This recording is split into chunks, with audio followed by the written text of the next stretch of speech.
Happy Saturday. I hope it's been a good one.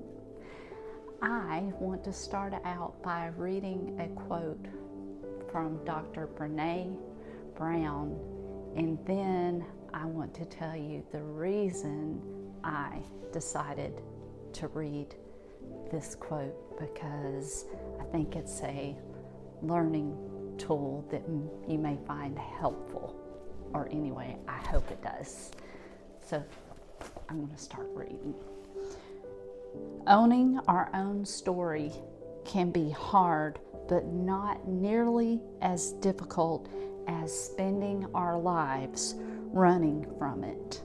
Embracing our vulnerabilities is risky, but not nearly as dangerous as giving up on love and belonging and joy, the experiences that make us the most vulnerable. Only when we are brave enough to explore the darkness will we discover the infinite power of our light. And the reason this kind of came up and I was reading this today was because as you go through the healing process and you confront your shadow side of yourself and you go within and deal with those things, it takes courage. And one of the most difficult and sneaky ones that likes to come back up repeatedly is shame. And the reason this is coming up today is because last night I had something bubble up and I was praying and I was like, God, why is this coming up? Why am I having a difficult time? And as I was praying, he said, shame. And it was in that second I realized that he was right, that the reason I was feeling the way I was feeling with what had came up was because I hadn't really released the shame from it and forgiven myself. And here's what I want to say is shame is a learning tool. Shame is something that we all face.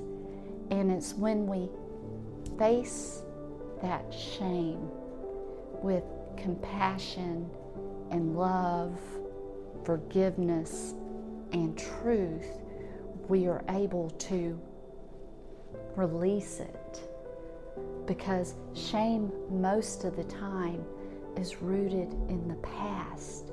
So it's something in your past that is trying to pull you back, because that's what our shadow likes to do. It likes to sneak up on us and try and pull us back in. But when we acknowledge that something isn't going away and we ask for it to be exposed to us, then we can handle it. And let me tell you this, there is nothing that any of us have done that someone else hasn't done. So if one of us has shame, there's others of us who have and deal with shame. But when you confront it, the shame has no more power over you because you've acknowledged it and you've shown it the love, grace, and compassion within yourself. It can't survive if you give it kindness, love, compassion, forgiveness, and grace. And a lot of times, the shame, it may not even stem from us. It could be shame that was projected onto us from someone else. And I hope that that makes sense. But I thought it was very important to bring up because shame has no place in the present or in the future. It's rooted in the past. So if it comes up, acknowledge it. Understand where it came from, and then forgive it and release it, and then it doesn't have any power. I'm going to leave it right there, and I'm going to read a couple of scriptures. And the first one is 1 Corinthians 1:27. But God chose the foolish things of the world to shame the wise. God chose the weak things of the world to shame the strong. See, it's a tool. It's a tool. Just remember that. But it's not something you have to let control you.